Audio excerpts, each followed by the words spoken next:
बाद राय साहब बोलेंगे सुरक्षा को लेकर।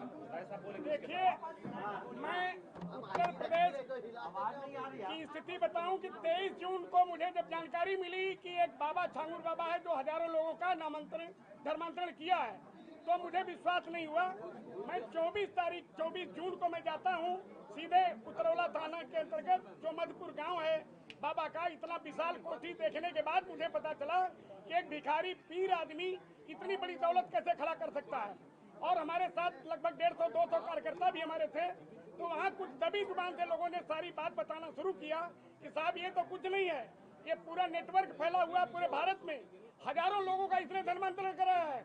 और ये बात खुलती खुलती चली आ रही है। जैसे मैंने अभी आपको दिखाया कि एक ऐसा व्यक्ति मेरठ का रहने वाला है जो जा करके विदेश में बस गया है, और इसका नाम भी हमने आपको बताया कि ये देखिए, ये चेहरा है इसका, ये क्या नाम इसका? बदर अख्तर सिद्दीकी, यही लड़का है वो। ये आपको भी बताया था। और नोएडा के अंदर इसने अपना कारोबार बताया और ये मेरठ का रहने वाला बता रहा था। तो इस समय ये विदेश में जो है वहीं से संचालन कर रहा है। तो निश्चित रूप से मैं आपको बताऊं, अभी हरियाणा जो तार की हरियाणा में ये 12 जुलाई और 13 जुलाई को एक छांगुर गैंग का आमिर और उसकी बहन नेहा, ये दोनों गिरफ्तार हुए हैं हरियाणा में। ये 12-13 जुलाई की बात है। ये नेटवर्क इतना लंबा है और कब किसकी ये सब हत्या कर दें, चूंकि हमारे यहाँ और बच्चियों का भी आपने बच्चियों के मुंह से सुना, बच्चियां इसमें बोल नहीं पा रही हैं।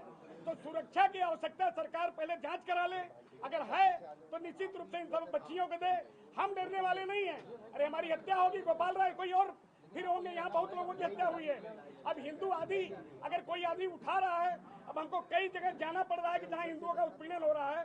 उसी तरह हम मुबारकपुर थाना क्षेत्र के बम्भौर गांव में गए थे, तो वहां जब लोगों ने कहा कि इसी गांव के पिस्टल से गुलशन कुमार हिंदू गायक की हत्या हुई थी, और मैं गया वहां पर, हिंदुओं का उत्पीड़न हुआ। कुछ बच्चियां जो दलित थी, पिछड़ी समाज की थी, उन्होंने कहा मेरे साथ जो गलत काम हुआ मैं उसको बयान नहीं कर सकती। लेकिन हमने कहा बिल्कुल, एसएसपी आजमगढ़ से मेरी बात हुई, उन्होंने कहा मैं अस्थायी पुलिस चौकी बना दिया हूँ।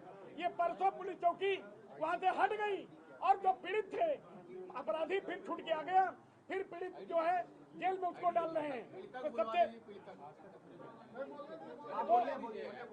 सबसे बड़ी चीज है कि सुरक्षा की व्यवस्था। जैसे मेरी सुरक्षा की बात सुन लीजिए, मेरे पास 18 साल से 2 गनर लगातार थे, पिछले कुछ दिनों से नहीं है।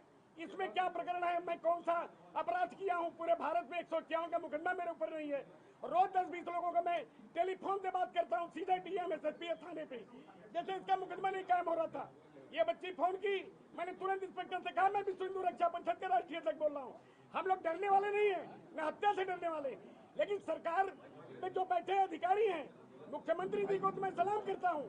दुर्भाग्य है कि मुख्यमंत्री जी से मिलने के लिए ये पीड़िता कई बार करी, हम लोगों ने टेलीफोन पर संपर्क किया कि भाई नाम नोट करा दीजिए, मुख्यमंत्री जी से मिलना है, अपनी बात को कहना है, क्योंकि मुख्यमंत्री हमारे देश के प्रमुख आदमी हैं, उनकी नैतिक जिम्मेदारी भी है।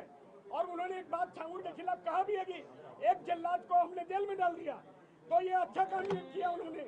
लेकिन ऐसे भी कुछ ऐसे लोग हैं जिनको सुरक्षा की कोई जरूरत नहीं है, मार गनर लेके चल रहे हैं। तो कुल मिला के पुनः मैं मुख्यमंत्री जी से निवेदन करना चाहूंगा कि पीड़ितों को बुलाएं और जांच कराएं, अगर आवश्यकता हो उनको सुरक्षा दें, और हम लोगों को अपने किसी अधिकारी के साथ लगा लें। हजारों लोगों का धर्मांतरण जो हुआ है उनकी वापसी हम 2-3 महीने के अंदर कर लेंगे। इतना मैं आप लोगों के साथ। अब रुकिए, अब आइए, अब आप बोलिए। लेट अस स्पीक, सी हैवंट स्पीक, वो आप बोलिए। आप बोलिए मैडम, बोलिए। शांत रहेंगे तो मैं बोलना चाहूंगी कि सबसे पहले आप सबका धन्यवाद है यहाँ आने के लिए। लेकिन आप लोग की कुछ ऐसे एंकर हैं जो मिसबिहेव करते हैं। पीड़िता अगर शोषित है तो उसका शोषण करते हैं, उन चीज़ों का ख्याल रखिए। क्योंकि परसों मैं प्रमुख सचिव के यहाँ गई थी, कुछ मिसबिहेव किया गया, इसका जरूर ख्याल रखिए आप लोग। अपने मुद्दे बता दीजिए मैडम। मुद्दे सिर्फ एक छांगुर का मुद्दा नहीं है, सिर्फ छांगुर छांगुर छांगुर छांगुर एक गैंग का सरगना है। गैंग का सरगना सारे काम को एग्जीक्यूट नहीं करता है, वो जो उसके अंदर में काम करते हैं वो करते हैं। इसमें गैंग के जो सक्रिय सदस्य हैं वो काम करते हैं। सरगना पकड़ा गया है। अगर आप उस प्लेस में जाएंगे, पूरी बिल्डिंग को जमींदोज नहीं किया गया है, आधी ही बिल्डिंग को तोड़ा गया है जो इलीगल थी, बाकी तो नहीं तोड़ा गया है। मीडिया के जरिए से मुझे पता चला है कि आधी मीटिंग तो खड़ी है यूं ही, और किस पीड़िता को न्याय मिला है। ये खेल आज से नहीं चल रहा, बहुत पुराना चल रहा है। अगर इसमें कुछ नाम लिए जाएंगे, कुछ की अरेस्टिंग हो गई, तो ये 40 साल पुराना खेल निकलेगा, जो सबूत के साथ मिलेगा आप सबको। जिसमें मेरे पास जो आया था लड़का, उसका नाम अमित था, उसका असली नाम था अबू आमिर अंसारी। उसने अपने आप को अमित इंट्रोड्यूस किया था, और अमित की पूरी फैमिली मुझसे मिली थी, उसकी पूरी फैमिली हिंदू इंट्रोड्यूस करके मिली थी मुझसे। छांगुर पीर बाबा से मेरी वर्ष 2019 में मुलाकात हुई थी चांद औलिया दरगाह में, जहाँ पे मैं गई थी। वहाँ का माहौल ही बड़ा अजीब था। वहाँ सिर्फ महिलाएं थी, उनका ब्रेन वॉश किया जा रहा था, उनको डाइवर्ट किया जा रहा था। क्योंकि मैं इस परिवार के बीच में रही हूँ, तो ये जो रेट लिस्ट आप देख रहे हैं आज जारी हुई है, ये रेट लिस्ट मुझे वहीं से पता चली थी कि कैसे रेट तय होता है, किस तरह से इसको एग्जीक्यूट किया जाता है, कैसे फंडिंग आती है, हवाला के जरिए कैसे पैसा आता है। जो चीज़ मैंने एसटीएफ में बताई भी है कि आज भी वो फंडिंग जो धर्मांतरण एटीएस की इतनी बड़ी कार्रवाई अभी नहीं हुई है जितनी होनी चाहिए। मुकदमा पंजीकृत होने के बाद 2 धर्मांतरण और कराए गए हैं, जिसकी जानकारी एटीएस को है ही नहीं। प्रशासन इस लेवल की जांच कर रहा है। आप एफआईआर उठा के देखो, जिसमें 9 नामजद हैं, लेकिन 4 की गिरफ्तारी होती है। एफआईआर कब की है? नवंबर 2024 की। और गिरफ्तारी कब होती है? अप्रैल में। कुछ गिरफ्तारी कब होती है? अभी 5 तारीख को। क्यों सिर्फ 4 लोगों की गिरफ्तारी, 9 नामजद, और उसके अंदर ना जाने कितने नाम। अगर गिरफ्तारी का आंकड़ा निकाला जाएगा ना, तो 40 से 50 ऊपर पहुंचेगा, उससे कम नहीं रहेगा। और छांगुर के द्वारा 5000 से ऊपर लड़कियों का धर्मांतरण कराया जा चुका है। और जिनसे मैं पीड़ित हुई हूँ, उनके फादर अबू हुरैरा अंसारी द्वारा 10 से ऊपर धर्मांतरण हो चुका है। अगर उनको जब तक पकड़ा नहीं जाएगा, ये खुलासे पूरी तरह से नहीं होंगे। ये कार्रवाई जो आप सब छांगुर छांगुर छांगुर देख रहे हैं ना, 50% की कार्रवाई है। कोई अगर उत्तर प्रदेश का अगर माननीय योगी जी अगर चला रहे हैं सरकार को, तो योगी जी सारे काम को नहीं करते हैं, उनकी टीमें काम करती हैं। उनकी टीमें किस तरह से होती है, ये मैटर करता है। तो इस गैंग का सरगना गिरफ्तार हुआ है, सक्रिय सदस्य तो हुए नहीं है। सक्रिय सदस्य ही तो धमकी दे रहे हैं, वही तो इस कार्य को आज भी कर रहे हैं। उस पर आवाज क्यों नहीं उठाई जा रही है? मैं आप सबसे रिक्वेस्ट करती हूँ कि उस पर आवाज उठाई जाए। सरगना गिरफ्तार हुआ है, सरगना की गिरफ्तार होने से सारे राज नहीं खुलेंगे।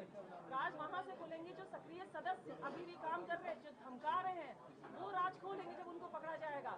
तब तक की राज पूरे खुलने वाले नहीं है, क्योंकि छांगुर एक मास्टरमाइंड था। उसने आप देखें तो प्रॉपर्टी उसकी ज्यादातर अपने नाम से नहीं है, दूसरों के नाम से उसने प्रॉपर्टी ली हुई है, दूसरों के नाम से वो खेल खेल रहा है। कोई भी सरगना अपने नाम से खेल नहीं खेलता है। फंडिंग हुई है, रेट तय किया गया है, फंडिंग का पैसा किसी पीड़िता को नहीं मिला। किसी से भी आप पूछ लीजिए, ये जो अमाउंट आता है हवाला के जरिए से आता है, ट्रांजैक्शन हुए नेपाल के जरिए से आता है। नेपाल का बहुत बड़ा इसमें सहयोग रहता है, वहां से आने जाने का, पैसा लाने का। हवाला के जरिए से लखनऊ के अंदर मैंने जगह बताई है एसटीएफ को, किस जगह से पैसा आता है, कहाँ से लिया जाता है, कैसे ट्रांजैक्शन किया जाता है, कैसे डिस्ट्रीब्यूट किया जाता है। मैंने पूरी डिटेल उनको दी हुई है। और पैसा किसी पीड़िता को नहीं मिलता है, पैसा इनको मिलता है। जो गैंग का सरगना है वहां से डिस्ट्रीब्यूट होता है उनके पास। जो लड़के लड़कियां मुस्लिम है, जो इनके धर्मांतरण के काम को करते हैं, उनको पैसा दिया जाता है। किसी को पैसा नहीं मिलता है, किसी पीड़िता को पैसा नहीं मिलता है। अब आपको कोई और सवाल है तो पूछ सकते हैं। अभी आपने एक और पीड़ित बचे हैं, एक और पीड़ित बचे हैं, एक लास्ट बचा है भाई, लास्ट बचे हैं। महिला प्रधान देश में एक पुरुष पीड़ित भी है।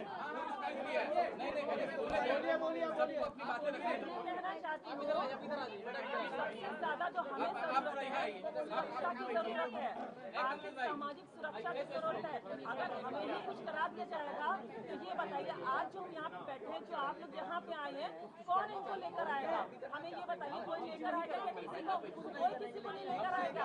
अगर कोई आवाज उठा रहा है, विश्व हिंदू रक्षा परिषद द्वारा आप सबको बुलाया गया, वो सहयोग कर रहे हैं, वो आवाज उठा रहे हैं, तो आप हमारी सुरक्षा को करके रखिए। और हम मुख्यमंत्री से बहुत जल्द मिलने वाले हैं, उनसे मुलाकात करेंगे। मुख्यमंत्री से मिलकर पूरा पैटर्न बताएंगे, क्योंकि प्रमुख सचिव से मैं मिल चुकी हूँ। Thank you.